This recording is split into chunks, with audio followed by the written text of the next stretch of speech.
حضرت سیدنا امام حسین رضی اللہ تعالیٰ عنہ کی شہادت کے حوالہ سے یہ اجتماع ہے۔ امام حسین کی شہادت کا کچھ تھوڑا سا پس منظر۔ شہادت ہمارے ہاں بیان ہوتی ہے اس انداز میں کہ لگتا ہے کہ کسی مظلوم بندے کو کسی نے پکڑا ہوا تھا تو وہ سارے اسے مار رہے تھے اور وہ منتیں کر رہا تھا کہ مجھے نہ مارو۔ اتنی ہائے ہائے کی جاتی ہے کہ محسوس ہوتا ہے کہ امام علی مقام بڑے پریشان تھے کہ کسی طریقے سے، اور ان کا خاندان بڑا تکلیف میں تھا کہ جلدی کہیں کربلا سے نکل جائیں۔ حالانکہ اس دھرتی پہ، اس کائنات پہ صبر، شجاعت، استقامت اور حوصلہ جس سے کائنات سیکھے گی وہ صرف امام حسین ہی ہے۔ اتنے بڑے صابر آدمی کے بارے میں اس طرح کا رویہ اختیار کرنا کہ وہ تو گویا اس طرح کر رہے تھے کہ بس کسی طریقے سے میری معذرت، تو یہ امام حسین کی مظلومیت سنا کے لوگوں کو اس طرح کا کر دیا جاتا ہے، یہ انداز بتایا جاتا ہے کہ شاید واقع کربلا رونے دھونے کا نام ہے، حالانکہ بات یہ نہیں ہے۔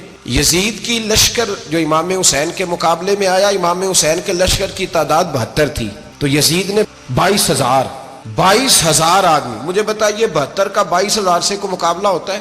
عمر بن سعد نے پھر عبید اللہ ابن زیاد کو لکھا کہ 22,000 بندے تھوڑے ہیں، کچھ بندے زیادہ بھیج۔ تو عمر بن سعد کو عبید اللہ ابن زیاد کہنے لگے کہ تو پاگل تو نہیں ہو گیا، 72 کے لشکر کا 22,000 بھیجا، اور کتنا بھیجوں؟ تو اس نے کہا تمہیں یہ نہیں پتا یہ لوگ کون ہیں؟ یہ مولا علی شیر خدا کی اولاد ہے، ان میں ایک ایک شخص ایسا ہے جو 1,000 کے مقابلے میں لڑنا جانتا ہے۔ بات اصل میں کیا تھی؟ بڑے ٹھنڈے دماغ سے میری بات کو سمجھیے گا۔ حضرت مولا علی شیر خدا کے بعد مسلمانوں کے متفقہ امیر بنے تھے حضرت امیر معاویہ۔ انہیں امیر کس نے بنایا تھا؟ امام حسن نے، حضرت علی کے بڑے صاحبزادے۔ حضرت امام حسن نے ان سے صلح کی، انہیں خلافت دی، اور صحیح بخاری میں نبی پاک نے فرمایا تھا میرا بیٹا حسن سردار ہے، جب مسلمانوں کی جماعتوں میں لہو بہ جائے گا تو حسن ان کی صلح کرا دے گا۔ وہ صلح امام حسن نے کرائی، جناب امیر معاویہ امیر بن گئے۔ حضرت امیر معاویہ رضی اللہ تعالیٰ عنہ بڑا پیار کرتے تھے نبی پاک سے، بڑا احترام کرتے تھے حضور کے خاندان کا۔ ان کی جو اجتہادی خطائیں ہیں وہ اپنی جگہ پہ موجود ہیں، چونکہ امام حسن نے ان سے صلح کر لی، لہذا ہم بھی ان کے بارے میں کوئی جملہ کہنے کے مجاز، ہماری مجبوری امام حسن ہے، اس لیے کہ جسے امام حسن صحیح کہے پھر امام حسن کے ماننے والے کو اسے غلط نہیں کہنا چاہیے۔ حضرت امیر معاویہ رضی اللہ تعالیٰ عنہ کا جب وصال ہوا تو حضرت امام حسن پہلے ہی ان سے وصال کر گئے، آپ کو زہر دے دیا کہ آپ شہید ہو گئے۔ امام حسین موجود تھے، تو یزید کے بارے میں لوگوں نے کہا جناب امیر معاویہ سے کہ یہ ٹھیک ہے، مناسب ہے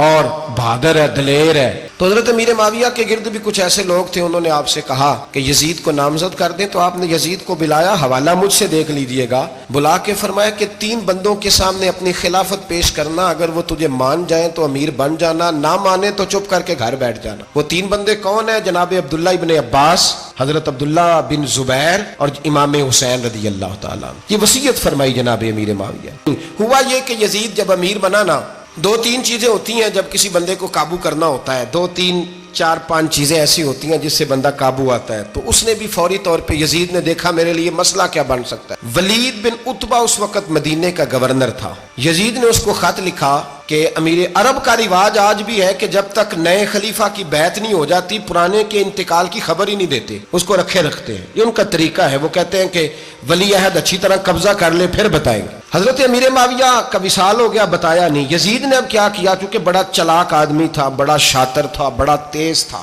بڑا عجیب اس کا مزاج تھا۔ یہ چلاک لوگ زندگی میں ہمیشہ دھوکہ کھاتے ہیں، چلاکیاں انسان کو گراتی ہیں اور اتنا منہ چھیل جاتا ہے کہ منہ پہچانا ہی نہیں جاتا۔ بندہ اپنے آپ کو رب رسول کے حوالے کر دے تو اللہ بڑی بہترین جزائیں عطا کرتا ہے۔ یہ لوگ تیزی دکھاتے ہیں بعض، تو یزید بھی تیزی دکھانے والا تھا۔ اس نے ولید کو خط لکھا، کہنے لگا کہ فوری طور پہ عبداللہ ابن عباس کو بلاؤ اور اسے کہو میری بیعت کریں۔ یہ جو بیعت ہوتی تھی نا، یہ بھی سن لے کیا ہوتی تھی، یہ بیعت حلف ہوتا تھا کہ میں اللہ رسول کے نام پہ حلف دیتا ہوں کہ میں یزید کی اطاعت کروں گا، میں اس کے خلاف کوئی بغاوت نہیں کروں گا۔ یہ بیعت لوگ سمجھتے ہیں کہ بس ہاتھ پکڑنے کا نام بیعت تھا، اس بیعت کا متبادل جمہوری ملکوں کے اندر ووٹ آیا ہے، اس کا متبادل لفظ۔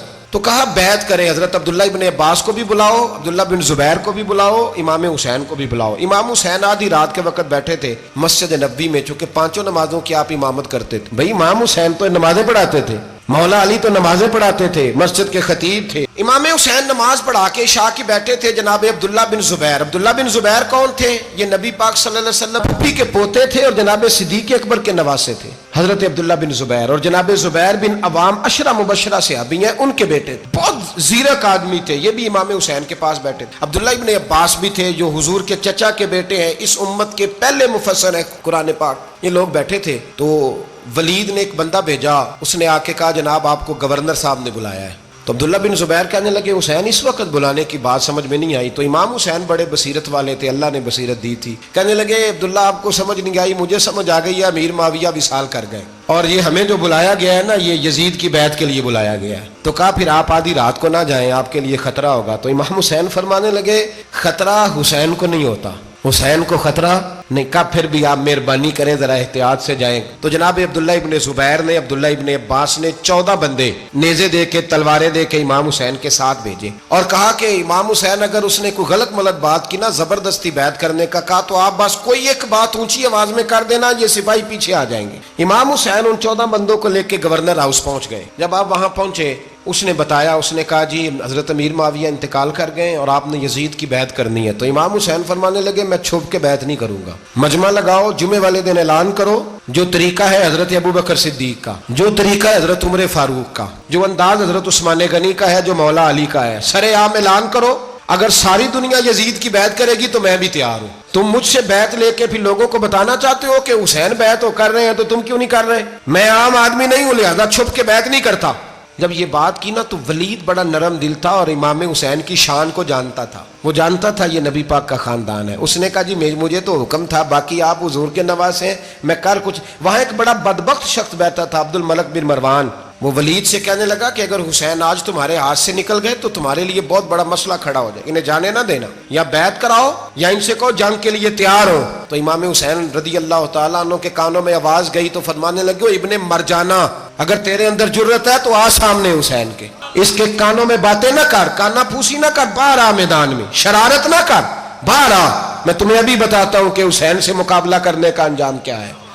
یہ کہہ کے امام حسین باہر نکلے, اپنے بھائی محمد بن انفیہ کو بلایا, عبداللہ بن زبیر, عبداللہ ابن عباس, ڈھیر سارے لوگ اکٹھے ہو گئے. فرمایا یہ معاملہ ہے, اب کیا کرنا ہے؟ آپ نے جا کے لوگوں سے مشورہ کیا تو وہ کہنے لگے حضور وقت ابھی مناسب نہیں ہے, آپ اس طرح کریں یہاں رکے, ہم مکے سے, عراق سے, کوفے سے لوگوں کو بلاتے ہیں, یہاں ایک بڑی مجلس مشاورت قائم کرتے ہیں. امام حسین فرمانے لگے اگر تم مشاورت قائم کرو گے تو ولید اور عبد الملک بن مروان وہ تو جنگ کرنے کو تیار ہے, اور نبی پاک نے فرمایا ایک مینڈا ہوگا جس کی وجہ سے مدینے کی گلیوں میں لہو بہے گا. فرمانے لگے میں وہ بکرا, وہ مینڈا نہیں بننا چاہتا. کہا پھر آپ کیا کریں گے؟ تو امام حسین رو پڑے, فرمانے لگے میں مدینہ چھوڑ جاؤں گا لیکن مدینے کی حرمت پامال نہیں ہونے دوں گا. امام علی مقام آدھی رات کے وقت نکلے. سیدہ فاطمہ کا دروازہ ایک اس دن تھا جس دن حضرت مولا علی کوفے چلے گئے, اور دوبارہ آج تالا لگا جب امام حسین نکلے. آپ جنت البقیع کے پیچھے کھڑے ہو کے حضور کا روزہ دیکھنے لگے. اس وقت گنبد تو نہیں ہوتا تھا, روزہ دیکھنے لگے. نانا تیرے کرم کے خزینے کی خیر ہو, میں جا رہا ہوں تیرے مدینے کی خیر ہو. سارا خاندان لے گئے, مکے تشریف لے گئے. حج کے ایام قریب آنے والے تھے. امام حسین نے وہاں لوگوں سے باتیں کی. جب امام حسین وہاں سے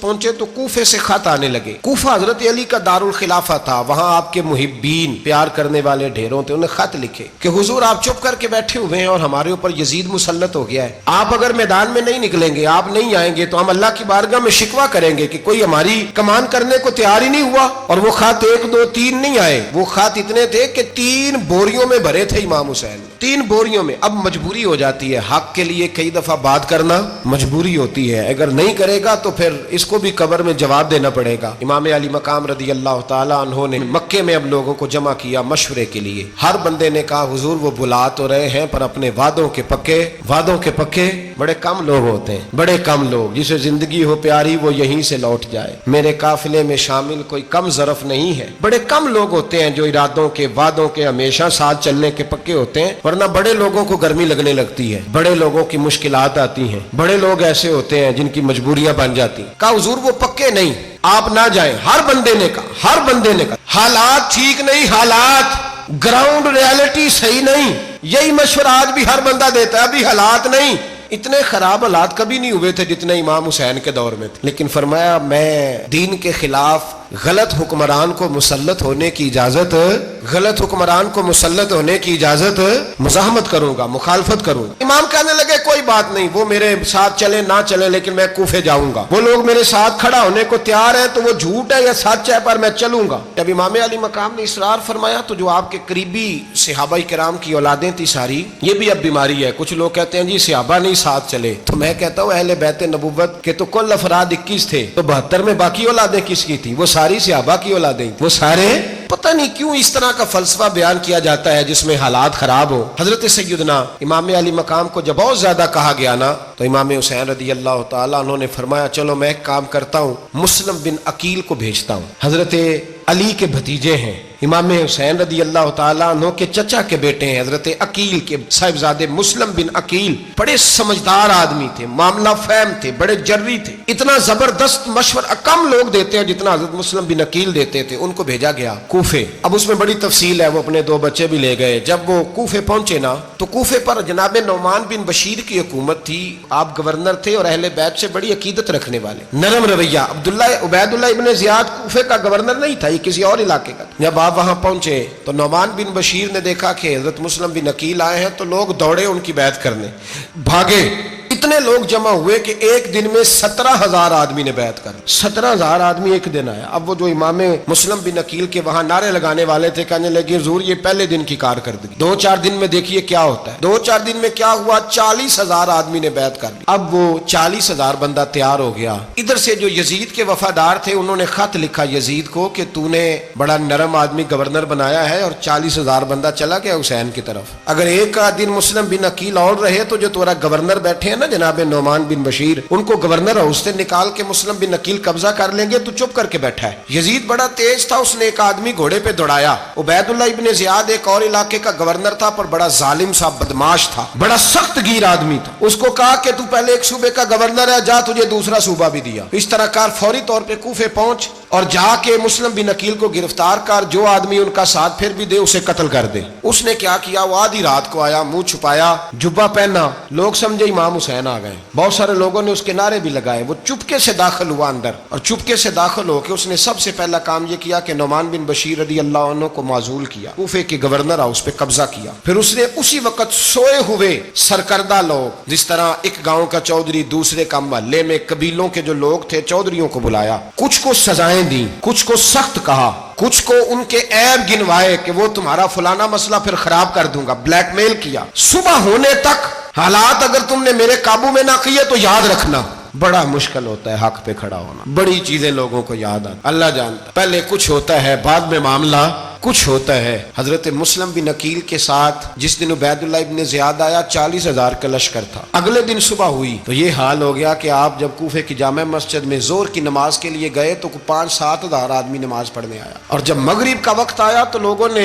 چند ہزار لوگ رہ گئے، نماز کی نیت باندھی۔ ایک مسئلہ بھی سمجھ میں آئے گا، لوگوں نے نماز کی نیت باندھی تو حضرت مسلم بن عقیل امامت کر رہے ہیں، ہاتھ باندھے ہوئے، تو بہت سارے لوگوں نے پیچھے ہاتھ چھوڑ دیے۔ ایک بندے نے دوسرے سے پوچھا وہ ہاتھ کیوں نہیں باندھتے؟ کہنے لگے اگر عبید اللہ ابن زیاد کے کسی بندے نے دیکھ لیا نا تو ہم اسے کہیں گے ہم تو نماز پڑھ ہی نہیں رہے تھے، ویسے ہی کھڑے تھے، ہاتھ ہی نہیں باندھے سرے سے۔ جب نماز کی امامت باندھی تو 10-11 صفیں تھیں۔ جب مسلم بن عقیل رضی اللہ تعالیٰ نے سلام پھیرا تو پیچھے بندہ ہی کوئی نہیں تھا۔ حضرت مسلم بن عقیل کو گرفتار کیا گیا۔ عرب کا رواج تھا دشمن کو سخت سزا دیں تاکہ باعث عبرت بنے۔ بہت اونچا مینار تھا کوفے کا، گورنر ہاؤس کا، اوپر لے جا کے جناب مسلم بن عقیل کو زمین پہ گرایا گیا، اور جب وہ شہید ہو گئے تو شہید ہونے سے ایک رات پہلے وہ خط لکھ چکے تھے امام حسین کو کہ آپ آ جائیں، حالات بڑے اچھے ہیں۔ خط ملا تو امام حسین مکے سے کوفے کی جانب چل پڑے۔ امام علی مقام رضی اللہ تعالیٰ عنہ جب چل پڑے تشریف لا رہے تھے تو رستے میں فرزق شاعر ملا، بڑا محب اہل بیت تھا، رستے میں ملاقات ہوئی۔ حضرت مسلم بن عقیل جب گرایا شہید ہو گئے تو پھر اس نے اس طرح کیا کہ آپ کی لاش کو لٹکا دیا چوک میں، لوگ دیکھتے تھے تو عورتیں بچوں کہتی تھی تو نے باہر نہیں نکلنا، ہم نے نہیں امام حسین کے ساتھ چلنا، بس بڑا خوف ہے، کوئی بندہ نہ باہر نکلے، کوئی نہیں ضرورت ہمیں، حالات بہتر ہوگی تو دیکھی جائے۔ حضرت امام حسین رضی اللہ تعالیٰ عنہ نے فرزق شاعر رستے میں ملا تو امام حسین کو کہنے لگا کہاں جا رہے ہیں؟ فرمایا میں کوفے جا رہا ہوں۔ کہنے لگا حضور نہ جائیے گا، لوگوں کے دل آپ کے ساتھ ہیں، تلواریں آپ کے ساتھ نہیں۔ سیدنا امام حسین رضی اللہ تعالیٰ عنہ کو آ کے کہا حضور وہ سارے کوفے والے مانتے ہیں کہ بات حسین کی ٹھیک ہے لیکن آپ کی سپورٹ نہیں کریں گے. اور اگلی بات فرزق نے یہ کی کہ حضور میں حضرت مسلم بن عقیل کی لاش کو لٹکی ہوئی دیکھ کے آیا ہوں کوفے کے چوک میں. بڑا ہی خوبصورت فکرہ ہے امام حسین کا. فرمانے لگے میرا بھائی لٹکا ہوا تھا, کہیں کسی کے آگے جھکا تو نہیں تھا؟ لٹکا ہی تھا نا, کہیں جھکا تو نہیں کسی کے آگے؟ کہا حضور نہیں. تو آپ فرمانے لگے اگر مسلم بن عقیل لٹک گیا تو حسین بھی لٹک جائے گا, لیکن جھکے گا. حضرت امام حسین تشریف لائے, بچوں سمیت آئے. حور بن یزید ایک شخص تھا, حور بن یزید, حور بن یزید نام یاد رکھنا. حور بن یزید ایک مختصر سا لشکر لے کے اس نے امام حسین کو ایک جگہ پہ روکا, پھر دوسری جگہ پہ روکا, بالآخر تیسری جگہ پہ روکا. تو امام حسین نے فرمایا جگہ کون سی ہے؟ کہا حضور کرب و بلا. فرمایا بس یہی خیمے لگا دو, یہی. حضرت سیدہ زینب نے پوچھا امام حسین سے کہ سارے زمانے نے روکا ہے, ٹھیک ہے آپ حق پہ ہیں, یہ بھی سب نے کہا آپ حق پہ ہیں, پر روکا بھی سب نے, آپ روکے کیوں نہیں؟ تو ابن کثیر اور ابن اسیر لکھتے ہیں کہ امام حسین رو پڑے, کہنے لگے بہن میں رک جاتا پر میں نے رات کو نانا مصطفیٰ کو خواب میں دیکھا ہے. تو حضور نے فرمایا حسین اگر آج یہ رواج پڑ گیا نا یزید جیسے لوگوں کا تو قیامت تک پڑا رہے گا. پھر لوگ کہیں گے کوئی نکلا نہیں تھا تو ہمیں بھی نکلنا, پھر لوگ ظالموں کے سامنے گردنیں جھکانے کے عادی ہو جائیں. میں کہتا رہتا ہوں, کہہ رہا ہوں, کربلا کی جنگ کفر اسلام کی جنگ نہیں, کیونکہ یزید تو بڑا پکا نمازی تھا, خطبہ دیتا تھا. وہ تو جب امام حسین رضی اللہ تعالیٰ عنہ نے کربلا کے میدان میں جمعے کا دن تھا تو یزید کے سامنے کو بات کرنی شروع کی, عمر بن سعد کے سامنے. تو عمر بن سعد کہنے لگا حسین زیادہ باتیں نہ کر, ہمارا جمعہ لیٹ ہو رہا ہے, جنگ کے لیے تیار ہو, فٹافٹ آ. اہل بیت نبوت کو قتل کریں گے اور قتل کے بعد پھر نماز پڑھیں گے اور پھر کہیں گے اللہم صلی علی محمد وعلی آل محمد, اسی نماز میں پھر درود بھی پڑھیں گے. یہ کیسا مرتبہ ہے, کیسا انداز ہے, دوستی قاتل سے بھی مقتول سے یارانہ بھی.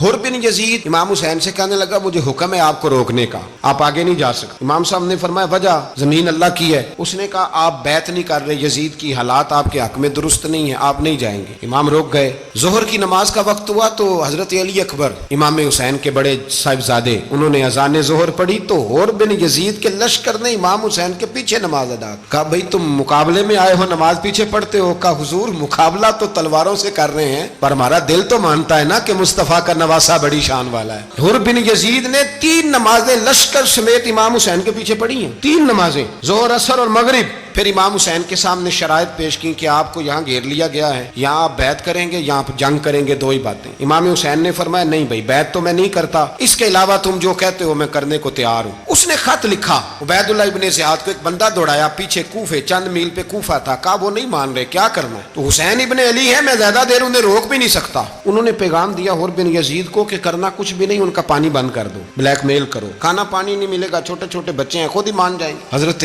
امام علی مقام کے بارے میں حر کے پاس جب یہ پیغام آیا تو حر کہنے لگا میری طبیعت نہیں مانتی حسین پر پانی بند کرو, دل نہیں مانتا. جب یہ لفظ کہے نا دوبارہ تو پھر عبید اللہ ابن زیاد نے عمر بن سعد کو 10,000 آدمی دے کے بھیجا. کہا حر بن یزید لچک دکھا رہا ہے حسین کے حق میں. ایک رے کا علاقہ تھا, بڑی وہاں فصل ہوتی تھی, لوگ کوشش کرتے تھے وہاں کا گورنر بننے کی کوشش کرتے تھے. تو عبید اللہ ابن زیاد کہنے لگا تمہیں رے کی گورنری ملے گی, سب سے سرسبز و شاداب علاقہ, تمہیں وہاں کا گورنر بنایا جائے گا اگر حسین کے خلاف لڑو گے. یہ اتنی زبردست ہوتی ہیں گورنریاں کہ گورنریوں کے لیے لوگ نسل رسول کے خلاف بھی نکل آتے ہیں. یہ اتنی تگڑی ہوتی ہیں, اتنی جلدی وفاداریاں بدلتی ہیں. امام حسین کو روک لیا گیا, عمر بن سعد نے روک لیا. 1 محرم کو امام آئے, 7 محرم تا روکا گیا, 7 محرم کو پانی بند کر دیا. جانور پانی پیتے تھے, گھوڑے پیتے تھے, کتے پیتے تھے, لیکن مصطفیٰ کے گھرانے کو پانی پینے کی اجازت. 3 دن تک پانی بند رہا. 9 محرم کو عمر بن سعد نے اور لوگ بلائے. شمر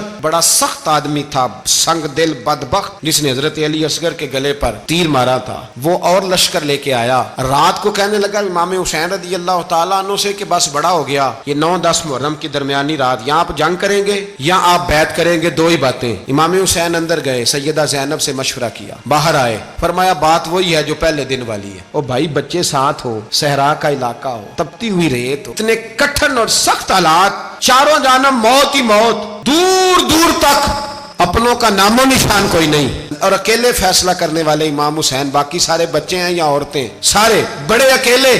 امام حسین رضی اللہ تعالیٰ عنہ نے فرمایا بھائی بیعت تو میں نہیں کرتا، باقی جو تمہارا پروگرام ہے۔ شمر اور ابن سعد کہنے لگے پھر جنگ کے لیے تیار ہو جائیں۔ کیا انداز ہے امام حسین کا، فرمانے لگے کل جنگ کروں گا، مجھے پتا تو ہے جنگ کا نتیجہ کیا نکلنا ہے، ایک رات مجھے دے دو تاکہ میں کھل کے اپنے رب کی عبادت تو کر لوں۔ حسین نے جانا ہے، مجھے پتا ہے کل رزلٹ 72 اور 22,000 کیا ایک رات مجھے دو، میں مالک سے راز نیاز تو کروں، میں گویا اس سے پوچھوں تو صحیح کہ مالک میرے والد بھی شہید ہیں، بھائی بھی شہید ہیں، نانا کو بھی دکھوں میں دیکھا ہے، تو اب میری باری ہے تو مالک میں حاضر ہوں، مجھے موقع تو دو، اس لیے کہ میرے نانا نے بدر میں بھی ساری رات عبادت کی تھی، صبح مجھے موقع دو۔ اور دنیا کا اصول ہے جب کوئی موقع مانگتا ہے تو دیا جاتا ہے۔ یہ دونوں کہنے لگے کوئی موقع نہیں۔ حر بن یزید پیچھے سے بولا، کہنے لگا نہیں بدتمیزی نہ کرو، حسین کو موقع دو، تمہیں دینا پڑے گا۔ موقع دیا۔ حر بن یزید نے پھر منت کی، کہا حضور آپ مہربانی کرے مان جائیں۔ فرمایا ماننے والا کھاتا کوئی نہیں۔ امام حسین نے فرمایا ہو ہی نہیں سکتا، ممکن ہی نہیں ہے۔ ساری رات عبادت میں گزری، ریاضت میں گزری۔ تہجد کا وقت ہوا تو گھر والوں کو بلایا، فرمایا دیکھنا تمہاری سی کی آواز نہ باہر آئے، خبردار سی کی آواز نہ آئے۔ اور امام زین العابدین سے فرمایا تو بیمار ہے، تو جہاد نہیں کرے گا، لیکن خیال رکھنا پیچھے۔ اور بڑی قیمتی بات بتا رہا ہوں، امام علی مقام نے سیدہ زینب سے فرمایا تو بڑی ہے، میری بہن ہے، پیچھے سارے بچے ہیں، جوان ہیں، ان کے حوصلے تیری ذمہ داری ہیں۔ صبح جنگ کا طبل بجنے لگا، فجر کی نماز پڑھی، سورج چڑھا، 10 محرم کا دن، جمعے کا وقت۔ جناب سیدنا امام حسین رضی اللہ تعالیٰ عنہ نے ریت پر سجدے کیے، لمبے سجدے، لمبی نماز۔ سورۃ الشمس کی آیات دوسری رکعت میں پڑھی تو سارا کربلا گونجنے لگا۔ کیا انداز تکلم تھا امام علی مقام کا۔ نماز مکمل ہوئی تو حر بن یزید، عمر بن سعد اور شیمر سے کہنے لگے واقعی حسین سے لڑو گے؟ پتہ نہیں کون ہے۔ قل لا اسألکم علیہ اجرا، تم نے نہیں پڑھا؟ الا المودۃ فی القربى، تمہاری آنکھیں بند ہیں۔ الحسن والحسین سید الشباب اہل جنہ، تمہیں نہیں پتا؟ کہنے لگا چپ کر، حکومت نظر آ رہی ہے۔ اور بن یزید کہنے لگے پھر میرا بھی فیصلہ سنو، مجھے حکومت نہیں چاہیے، مجھے جنت چاہیے۔ حکومت نہیں چاہیے۔ امام حسین کی پہلی فتح دیکھیں، اور بن یزید ایڑی لگا کے نا یزید کے لشکر سے نکل کے امام حسین کے لشکر میں شامل ہو گیا۔ اور پہلا شخص جس نے امام حسین کو روکا، امام حسین کے نام پر پہلا سر بھی اسی شخص نے کٹایا ہے۔ لیکن یزید کی قبر پہ لعنت بھی کوئی نہیں برساتا، اس کا محل تھا بہت بڑا۔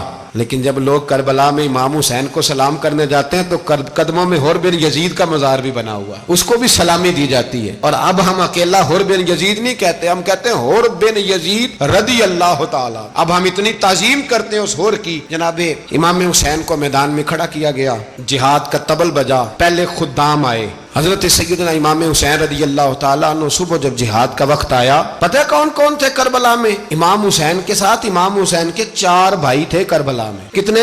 بول کے بتائیں۔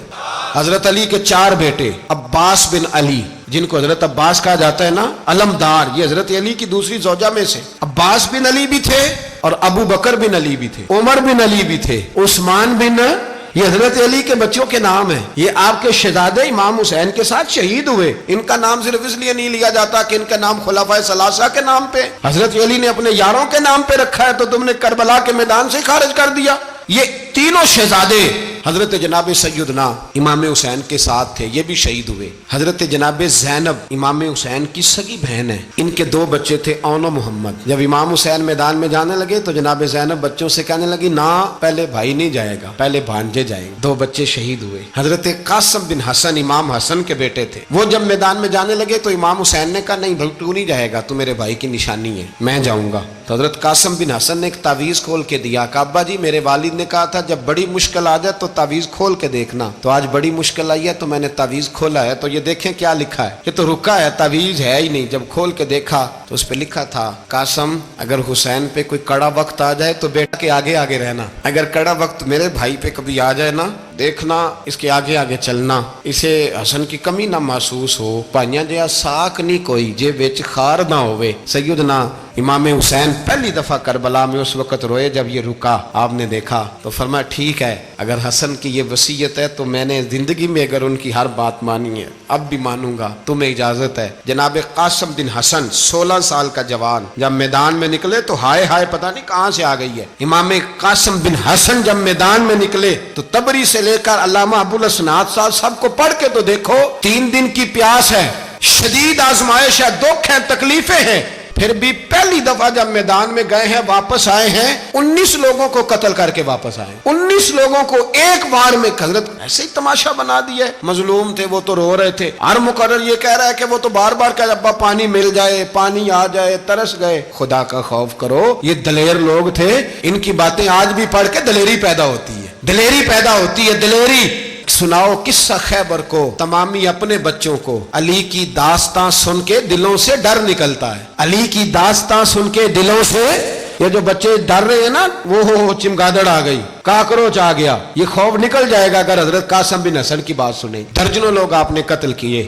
ایک دفعہ آئے کہا چاچا یزید کا لشکر تو بڑا بزدل ہے اگر چند قطرے پانی میرے حلق سے گزرے تو میں سارے کاٹ کے لے آؤں گا آپ کے پاس چند قطرے لیکن تھوڑی دیر گزری عمر بن سعد کہنے لگا اکیلے اکیلے جاؤ گے تو علی کا پوتا ہے یہ سب کو مار دے گا اکٹھے جاؤ چاروں جانب سے تیر برسے ایک تیر لگا آ کے گردن کے پیچھے بس جناب سیدنا قاسم بن حسن گھوڑے سے نیچے گرے تو جناب زینب حوصلہ کر آنسو سمیٹ کے کہنے لگی میں دیکھ رہی ہوں پردے کے پیچھے سے حسین میرے بھائی کا بیٹا گر گیا ہے جا اسے اٹھا کے لا حضرت امام حسین ان کو اٹھا کے لائے تو امام حسین نے سینے سے لگایا ہوا تھا تو ان کے پیر ان کا قد لگتا تھا امام حسین سے زیادہ ہے اٹھا کے لایا لٹا دیا گیا امام حسین کے اپنے بڑے بیٹے میدان میں نکلنے کو علی اکبر نام ہے جب جن لوگوں نے حضور کو نہیں دیکھا تھا وہ جب کہتے نا ہم نے نبی پاک کا دیدار نہیں کیا تو بتاؤ کس طرح کے تھے تو بتایا جاتا تھا کہ جناب علی اکبر کا دیدار کرو ہم شبیہ مصطفیٰ اور جب وہ گلیوں میں نکلتے تھے تو عورتیں چھتوں پہ چڑھ جاتی جناب علی اکبر رضی اللہ تعالیٰ عنہ تلوار لے کے میدان میں نکلے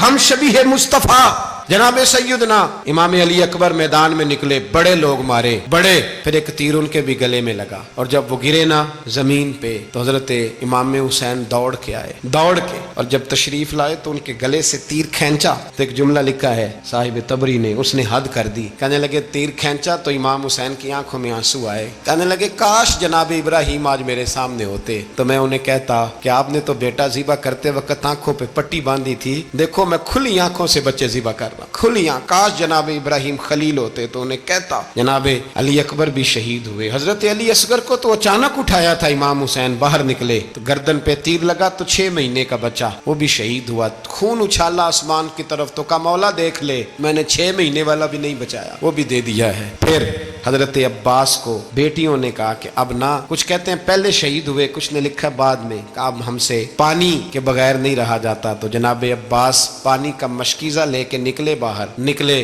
ایک ہاتھ کٹا دوسرے پہ مشکیزہ وہ بھی کٹا دیکھ لو میں پس منظر پہ ہوں ابھی تک میں بتا رہا ہوں کہ جہاد کس کے خلاف تھا ظالم حکمران کے خلاف ظالم کافر کے خلاف نہیں مشرک کے خلاف نہیں حضرت امام حسین رضی اللہ تعالیٰ عنہ نے ہر جگہ ایک ہی بات کی کہ یزید شرابی ہے تو بچے کٹوا دوں گا شرابی کو ووٹ یہ ایک نہیں ہر کتاب میں یہی لکھا ہر کتاب میں اور ہر مسلک کی کتاب یزید چونکہ مجرے دیکھتا ہے رنڈیوں کا ناچ دیکھتا ہے بچے کٹوا دوں گا اس کے ہاتھ میں ہاتھ امام حسین نے فرمایا چونکہ اللہ کی حدوں کو توڑتا ہے حقوق اللہ پامال کرتا ہے حدود اللہ بچے کٹوا دوں گا لیکن اس کے ہاتھ میں ہاتھ حضرت عباس بازو کٹا پھر پانی تو بھر لیا تھا لا نہ سکے پھر گردن کٹی تو شہید ہوئے بچوں کی بھی شہادت ہوئی پر جب ان کا لاشا اٹھایا تو امام حسین کہنے لگے مولا اب نہ حسین کی کمر کمزور ہو گئی ہے اب کمزور ہو کیسا جری خاندان ہے تھوڑی دیر گزری تو امام علی مقام نے پٹکا باندھا سر پہ دستار باندھی مولا علی کی تلوار پکڑی نبی پاک کا امامہ باندھا اور گھوڑے پہ سوار ہوئے تو کہنے لگے زینب گھر تیرے حوالے اور میں اللہ کے حوالے گھر تیرے حوالے اور میں اور پھر امام حسین نکلے امام علی مقام نکلے راوی کہتے ہیں کہ یہ جلوہ پہلے بھی بڑے سونے تھے پر آج جو رنگ دیکھا وہ کبھی نہیں دیکھا کیا انداز تھا جدھر جاتے نعرہ لگاتے تو حد ہو جاتے اتنے لوگ امام حسین نے کاٹے اتنے کاٹے پھر واپس پلٹ کے آئے اور کہنے لگے زینب ذرا پردے کے پیچھے سے دیکھ تو صحیح میری بہن ان بزدلوں کو جرت ہی نہیں ہو رہی حسین کے مقابلے میں آنے ایک دوسرے کو دھکا دیتے تو جا پھر اکٹھے وار ہوئے یہ کون ہے کٹا ہوا لباس ہے پھٹا ہوا یہ بال یقین حسین ہے نبی کا نور عین ہے پھر چاروں جانب سے تیر برسے تو امام علی مقام چونکہ نماز کا وقت ہو گیا تھا اترے گھوڑے سے خون بہ رہا تھا گرم ترین ریت سے تیمم کیا سر سجدے میں رکھا اور جب شمر آپ کی گردن کاٹنے لگا تو کہنے لگے ٹھہر جا ذرا رب سے ایک بات کر لینے اور پھر بولے امام حسین کہنے لگے مالک تو اب بتا کہ حسین سے راضی ہے کہ ناراض ہے تو بتا تو پھر ایک آواز آئی، یا ایتھا النفس مطمئنہ ارجعی الی ربک راضیۃ مرضیہ، فرمایا نفس مطمئنہ واپس آ جا، تو اللہ سے راضی ہے، اللہ تجھ سے راضی۔ امام حسین وہاں شہید ہو گئے۔ اب یہ قافلہ امام حسین کا سر کاٹ، ذرا دیکھنا غور کرنا، سر کاٹ کے نیزے پہ رکھا ہے، جسم کربلا میں پڑا ہے، عورتوں کو گھوڑوں پہ بٹھا کے لے جایا گیا یزید کے دربار میں۔ یزید پہلے عبید اللہ ابن زیاد نے بدتمیزی کی، پھر یزید نے کی۔ سعودی عرب کا ایک مولوی بول رہا تھا، سعودی عرب کا، ان سے بھی بڑا عشق ہے، جس نے تقریر سننی ہو میرے پاس ہے۔ ہمیں لوگ مشورے دیتے ہیں کہ جو یزید کو اچھا کہے اور حسین کو باغی کہے اس کو ہم امام مان لیں، اس بے شرم بے حیا کو جو نبی پاک کے گھرانے کے بارے میں بکے اسے امام۔ سعودی عرب میں مسجد نبی میں درس دینے والا جس نے تقریر سننی ہو میرے پاس ہے۔ وہ کہتا ہے یزید تو بڑا اچھا آدمی تھا، اس نے تو بڑی خدمت کی، تو میں نے اسے کہا رشتہ داری کر لیا یزید کے ساتھ، قریب ہو جا۔ شرم نہیں آتی؟ آج بھی نبی پاک کا دل دکھاتے ہو، حیا نہیں آتی، خیال نہیں آتا؟ اور لوگ گھر میں بیٹھ کے باتیں کرتے ہیں، کہتے ہیں جی جو بیت اللہ میں ہو وہ بھی برا ہو سکتا ہے۔ بیت اللہ میں تو 360 بت بھی تھے، وہ اچھے تھے۔ مدینے میں تو 360 منافق بھی رہے، پوری سورہ منافقون نازل ہوئی، وہ اچھے تھے۔ عجیب تماشا بنا دیا لوگوں نے مذہب کا۔ کہتا ہے یزید نے تو بڑی خدمت، تو عبید اللہ ابن زیاد نے قتل کیا۔ بے شرمو، اگر عبید اللہ ابن زیاد نے بھی قتل کیا تھا تو حکومت کس کی تھی؟ تو پھر یزید نے عبید اللہ ابن زیاد کو سزا کیوں نہیں دی، بلکہ ایک جگہ 2 گورنریاں دی اس کو؟ یہ حال کیا۔ بلکہ سنو کہ یزید چھڑیاں مار رہا تھا، چھڑیاں امام حسین کے لبوں پہ۔ تو نعمان بن بشیر صحابی تھے، بول پڑے، کہنے لگے او یزید بدبخت، ہاتھ پیچھے اٹھا، مجھے اللہ کی عزت کی قسم میں نے سینکڑوں بار نبی پاک کو ان ہونٹوں کو چومتے دیکھا ہے۔ حضرت جناب زینب عورتوں کے مجمع میں پیچھے ہو کے بیٹھی ہیں۔ یزید کے پاس جب پہنچا لشکر تو یزید کہنے لگا دیکھو اللہ نے مجھے عزت دی اور میرے مخالفوں کا کیا حال ہوا۔ تو بی بی زینب بول پڑی، اتنے صدمے سہے پر آواز توانا ہے، جاندار ہے، جاندار۔ ہمارا کسی بندے سے جائیداد کا رٹا نہیں، ہم تو چاہتے ہیں امت اکٹھی ہو جائے، لیکن جو بندہ نبی پاک کی ماں کو دوزخی کہے، حضور کے باپ کو جہنمی کہے، یزید کو امیر المومنین کہے، اس کے ساتھ اتفاق رائے کر لیا جائے، یہ مذہب ہماری سمجھ میں نہیں آتا، بالکل نہیں آتا، قطعاً نہیں ہماری سمجھ میں آتا۔ کیسے اتحاد کر لیا جائے؟ یہاں تو میرے بھائی جو ہمارے ابا کا مخالف ہو اس سے اتحاد نہیں ہوتا، اور جو نبی پاک کے والد کو دوزخی کہے اس سے اتحاد ہو جائے۔ کہتے ہیں جی وہ جی اتنی فرقہ واریت ہو گئی، ہم کس مسجد میں جائیں؟ 60 پارٹیاں پاکستان میں رجسٹرڈ ہیں جو الیکشن لڑتی ہیں، کبھی کسی بندے کو ٹینشن نہیں ہوئی کہ کس کے پاس جائیں کس کے پاس نہ جائیں، کبھی نہیں کوئی بولا کہ اب وہ بھی کھڑا ہو گیا وہ بھی، کوئی ٹینشن نہیں۔ مذہب کی باری ٹینشن ہو جاتی ہے، اتنا بڑا مذہب ہوتا ہے بھائی، غلط بندے بھی آ ہی جاتے ہیں بیچ میں، تھوڑا پہچان کے چلنا پڑتا ہے صحیح کون ہے اور غلط۔ اور یہی تو ہمیں امام حسین نے بتایا ہے کہ مذہب کے اندر ہی تم نے شناخت کرنی ہے کہ بندہ ٹھیک کون ہے اور بندہ غلط۔ یہی تو کربلا ہے، یہی تو امام حسین نے بتایا، کفر اسلام نہیں، حق اور باطل۔ تو سمجھیے گا حضرت سیدہ زینب نے جب سنا نا کہ یہ کہہ رہا ہے کہ مجھے اللہ نے عزت دی، تو جناب زینب بولی، نعمان بن بشیر کہتے ہیں بی بی بولی، اتنے صدمے ہیں پر جناب زینب بولی اللہ اکبر، اس انداز میں بولی کہ پہلے قرآن مجید کی آیت پڑھی، کہنے لگی وَتُعِزُّ مَن تَشَاءُ وَتُذِلُّ مَن تَشَاءُ بِيَدِكَ الْخَيْرُ إِنَّكَ عَلَىٰ كُلِّ شَيْءٍ قَدِيرٌ۔ اور پھر کہنے لگی یزید تو بکتا ہے، کہتا ہے کہ تو عزت والا ہو گیا، یہ تیری حکومت ہے، 4 دن گزرنے دے، تجھ پہ کوئی لعنت بھی نہیں برسائے گا، اور میرے بھائی کا قیامت تک ممبروں میں اور خطبوں میں ذکر ہوا کرے، وقت گزرنے دے۔